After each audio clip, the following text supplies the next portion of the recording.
आज की इस पॉलिसी के की हाइलाइट्स क्या रहे, क्या बारीकियां हैं, इसको समझने की कोशिश करते हैं। मेरे सहयोगी विपिन भट्ट हमारे साथ मौजूद है। Vipin, on expected lines 25 basis point की कटौती तो हुई है, लेकिन कमेंट्री क्या रही, क्या इंडिकेशन आगे के लिए आरबीआई गवर्नर ने दिए हैं? जी, तो 2-3 या 4 अलग-अलग हिस्सों में इस पूरी पॉलिसी को देख सकते हैं। सबसे पहले तो वो हेडलाइन जो कि 1/4% की कटौती उन्होंने रेपो रेट में की है। तो अब 6.50 से रेपो रेट हो गया है 0.25% की कटौती के बाद 6.25%।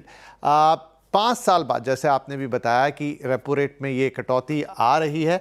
और दर्शकों की सहूलियत के लिए बता दें, रेपो रेट वो रेट है जिस पर आरबीआई से बैंक कर्जा लेते हैं और फिर आपको देते हैं। तो अगर उन्हें सस्ता कर्ज मिलेगा तो आप तक भी सस्ते लोन्स पहुंचेंगे। ये आज की बड़ी हेडलाइन एक्सपेक्टेड थी, लेकिन फिर भी अब आपके लिए रास्ता खुल गया है कि सस्ते होम लोन, ऑटो लोन और तमाम तरह के लोन्स आपको मिलेंगे यहां से। इसके बाद जैसा कि अभी गवर्नर साहब को हमने सुना कि फोकस अब होगा ग्रोथ के ऊपर, तो ग्रोथ को एक संतुलित तरीके से बढ़ाने पर फोकस की वो बात कर रहे हैं। संतुलित तरीका क्या कि आप बाकी फैक्टर्स को भी ध्यान में रखेंगे। ठीक है, अब वित्त वर्ष 2025 के लिए यानी करंट फिस्कल के लिए उन्होंने 6.4% के ग्रोथ का अनुमान दिया है, चौथे क्वार्टर्स को मिलाते हुए।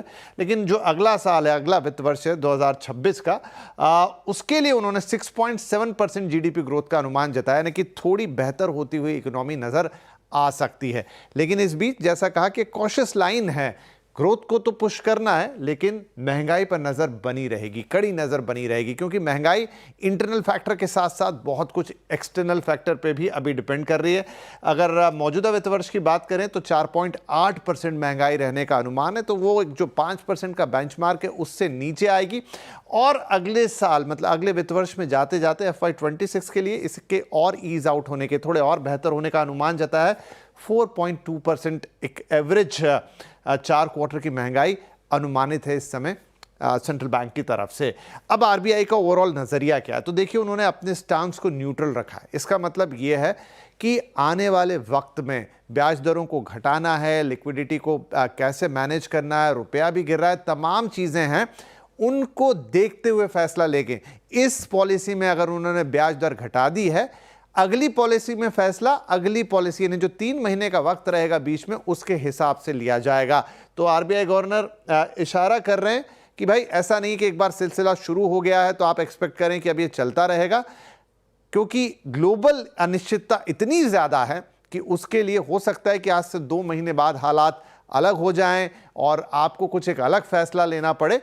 तो कॉशियस एक मोड उनका जारी रहेगा, न्यूट्रल स्टांस है जिसमें वो वक्त और हालात के हिसाब से फैसले लेंगे। लेकिन संकेत उन्होंने जरूर दिए हैं, लिक्विडिटी की कोई कमी नहीं होने देंगे, ग्रोथ पर फोकस रहेगा, महंगाई को भी काबू में रखेंगे। बस जो ग्लोबल अनिश्चितता है वो थोड़ा खेल बिगाड़ सकती है, इसीलिए फैसले एज पर द टाइम लिए जाएंगे।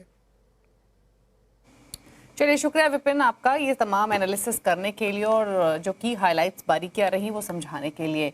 और आरबीआई के कर्ज सस्ता करने के बाद माना जा रहा है कि बैंक भी जल्द कर्ज घटाएंगे। देश के सबसे बड़े बैंक एसबीआई ने सीएनबीसी आवास एक्सक्लूसिव बातचीत में कहा कि जल्द वो ग्राहकों को सस्ते कर्ज का तोहफा देंगे। हमारे जो हाउसिंग लोन और कार लोन जो भी ग्राहक के लिए, आम ग्राहक के लिए जो लोन होते हैं, वो एक्सटर्नल बेंचमार्क यानी कि रेपो से ही लिंक्ड है। तो उनमें तो कटौती बहुत जल्दी हो जाएगी, तो इमीडिएटली हो जाएगी। तो वो राहत तो आप देखेंगे कि जो ग्राहक है उनको तुरंत ही मिलने वाली है।